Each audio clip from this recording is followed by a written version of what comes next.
मैंने अपने ना आसपास देखा, सारे बहुत ही ज़्यादा एक्साइटमेंट में थे, सारे बहुत ही खुश थे। लिटरली मैं देख रहा था कि इतने ज़्यादा एक्साइटमेंट ट्रेडर्स के अंदर बहुत कम ऐसे देखने को मिलती है। एंड एक दो नहीं, 350 लोग मेरे आसपास बैठे थे, सारे इक्वली खुश, इक्वली एक्साइटेड। मैं ये दिल्ली की बात बता रहा हूँ 2017 की, जब small cap and mid cap stock से वो बहुत ही अच्छी बुल रन में थे। कितने सारे स्टॉक्स एक साल के अंदर ही 3 गुना 4 गुना हो चुके थे। एंड मैं अपने फ्रेंड की ट्रेडिंग सेमिनार अटेंड करने आया था। वो हर साल वहाँ पे सेमिनार करता था एंड वो मुझे काफ़ी बारी वहाँ बुलाता है। एंड मैं जब वहाँ पे सेमिनार अटेंड कर रहा हूँ, मैं देख रहा हूँ सारे आपस में बात कर रहे हैं। जब जो स्पीकर था थोड़ा अभी ब्रेक ली हुई थी, उसने सारे एक दूसरे से अपने डिस्कस कर रहे हैं स्टॉक्स के। यार मैंने ये स्टॉक इतने में लिया था, अब इस टाइम 3 गुना हो चुका है, अभी मैंने होल्ड करा है, मैं तो और पैसे डाल दिए इसके अंदर।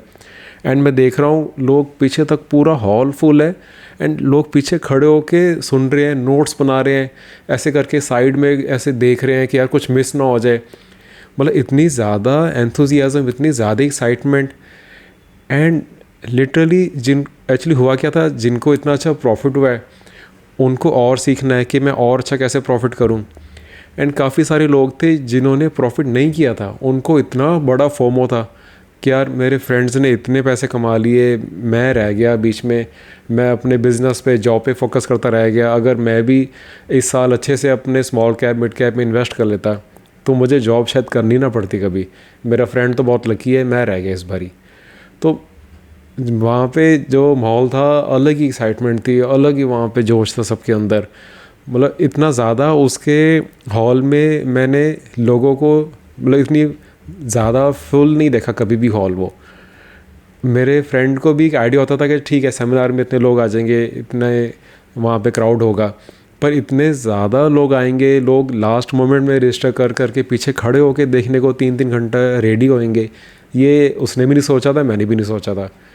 एंड लिटरली वो सीन देखने वाला था उस टाइम पे।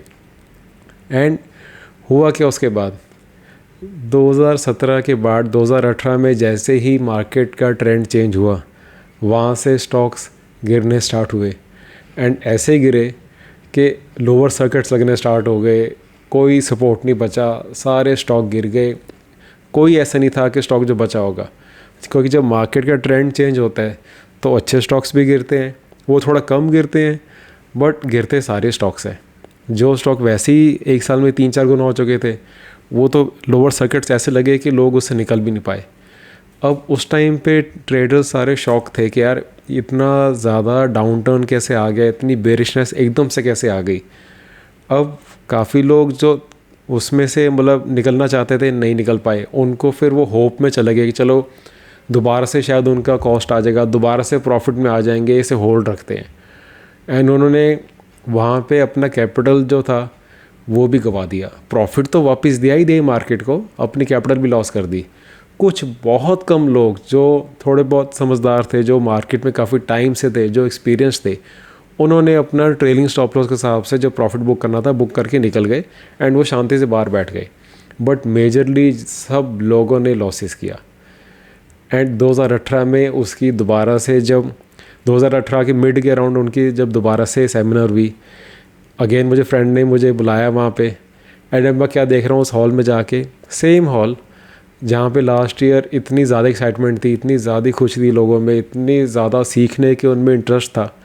अब उस हॉल में सिर्फ आगे की 2-3 जो रोज़ थी, सिर्फ वहाँ पे लोग बैठे थे, बाकी सारा हॉल खाली। पीछे तो क्या किसी ने खड़े होकर देखना है। मतलब वो जो सीट्स उसने रखी थी, उसने वैसे भी सीट्स कम रखी थी, उसको आइडिया था कि बेयर मार्केट में लोग नहीं सीखने आते। मैं बताऊंगा कि क्यों नहीं सीखने आते, बट उसको आइडिया था, ऑब्वियसली इतने सालों से वो भी कर रहा था। बट उसने देखा कि, मैंने भी देखा कि सिर्फ आगे वाली 2-3 रोज़ फुल है। एंड वो लोग भी कोई बहुत ज़्यादा ऐसे एक्साइटमेंट में नहीं बैठे, बस ऐसे कि भाई चलो आगे अटेंड करने के लिए। एंड पूरा हॉल खाली। और जो लोग भी जब बीच में ब्रेक हुई तब भी लोग आपस में कोई बहुत ज़्यादा खुश होकर बात नहीं कर रहे हैं, नॉर्मली सारे बैठे हुए हैं। ये ट्रेंड मैंने फिर 2020-21 में भी देखा। 2024-25 में जब 2024 के एंड तक अच्छे चल रहे थे स्मॉल कैप मिड कैप, तब तो ठीक है।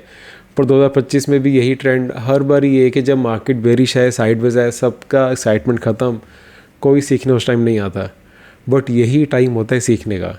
मैं ये नहीं कह रहा कि आप गिरते हुए मार्केट में सीखो, बट एक्चुअल में जब आपको अच्छे प्राइसेस मिल रहे हैं, मार्केट एक बेरिशनेस में आके फिर साइडवेज में गई हुई है, वहाँ से कभी भी अब अगर ब्रेकआउट आ सकता है, तो तब आप उस ब्रेकआउट्स को कैच करने के लिए रेडी तो रहो।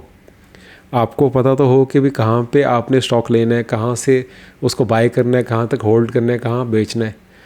ये चीज़ हमें जब मार्केट में सेल लगती है तब तो हम भाग के जाते हैं वहाँ पे चीज़ें लेने के लिए। जब स्टॉक मार्केट में सेल लगती है तब हम एकदम डर जाते हैं, तब हमारे में एक्साइटमेंट सारी ख़त्म हो जाती है। अगेन मैं बार बार कह रहा हूँ, कभी भी नीचे जाती हुई चीज़ को नहीं लेना। सेल का मतलब यही नहीं है कि आप सस्ते वाली चीज़ को ले लो, वो नहीं है। बट अगर कोई चीज़ नीचे आई है, वो एक लेवल तक नीचे आई है, वहाँ पे वो बेस बनाती है, वहाँ से ब्रेकआउट देती है, तो आपको एक अच्छे पॉइंट पे मिल जाती है वो चीज़। तो ये एक छोटी सी स्टोरी आपके साथ शेयर करनी थी। इसके अंदर कोई साइकोलॉजिकल मैंने आपको कोई टिप्स एंड ट्रिक्स नहीं दे रहा, कोई स्ट्रेटजी नहीं दे रहा, बट ऐसी स्टोरी जो होती है ना, इससे आपको समझ आता है मार्केट के एनवायरनमेंट के बारे में। आप देखो 2020 के जब पीक था, जब इतनी ज़्यादा मार्केट पहले गिरी, फिर उसके बाद जब चली थी, सबसे ज़्यादा डीमैट अकाउंट्स उसी टाइम खुले थे, क्योंकि हर किसी को ट्रेडिंग करनी थी, बाकी सब काम बंद करके।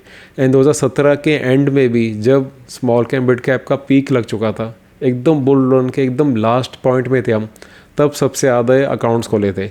तब सबको ट्रेडिंग करनी होती है, बिकॉज हर कोई अपने आसपास देख रहा है, हर किसी को फोमो हो रहा होता है कि मेरे फ्रेंड्स ने कमा लिया, मेरे रिलेटिव्स ने कमा लिए पैसे, मैं रह गया। तो हम एक्चुअल में गलत टाइम पे मार्केट में आते हैं। इसलिए अपने चार्ट्स पे फोकस करो, जो भी सेंटीमेंट्स है मार्केट के वो चार्ट्स पे सब आ जाते हैं। चार्ट्स पे फोकस करो, चार्ट्स पे देखो कि कब बेस बन रहा है, कब बेस से ब्रेकआउट आ रहा है, कब विद वॉल्यूम ब्रेकआउट आ रहा है, तो वो दिखता है कि वो रियल में जो बड़े प्लेयर्स हैं वो एंटर कर रहे हैं और ये कोई फेक मूव नहीं है। जब ब्रेकआउट आता है उसके बाद कंफर्मेशन के साथ आप तब उसके में एंट्री करो। एंड जब सब डरते हैं ना, उस टाइम आपको नहीं डरना है। ट्रेडिंग में एक्चुअली बहुत कम लोग पैसे कमाते हैं, वो इसलिए होता है बिकॉज हम सारे क्राउड बिहेवियर जो है ना, वो उसके हिसाब से चलते हैं। बट जो प्रोफेशनल ट्रेडर है, जो एक्सपीरियंस है, जो काफ़ी साल से ये ट्रेडिंग कर रहा है, वो आराम से अपने चार्ट को फॉलो करता है, बाकी सारी नॉइज़ को वो कट कर देता है। तो आई होप आपकी ट्रेडिंग अच्छी चल रही है। आपके ट्रेडिंग में कोई और डाउट्स है आप मुझे नीचे कमेंट्स में बताओ। एंड आपको ऐसी सिंपल सी छोटी छोटी रॉ स्टोरी टेलिंग वाली वीडियोस अगर आपको चाहिए, मेरे पास बहुत एक्सपीरियंस है, मैं बहुत साल से मार्केट में मैं हूँ, मैं बहुत कुछ देख चुका हूँ मार्केट के अंदर, अपने बहुत लॉस कर चुका हूँ, बहुत मोटे मोटे लॉस कर चुका हूँ।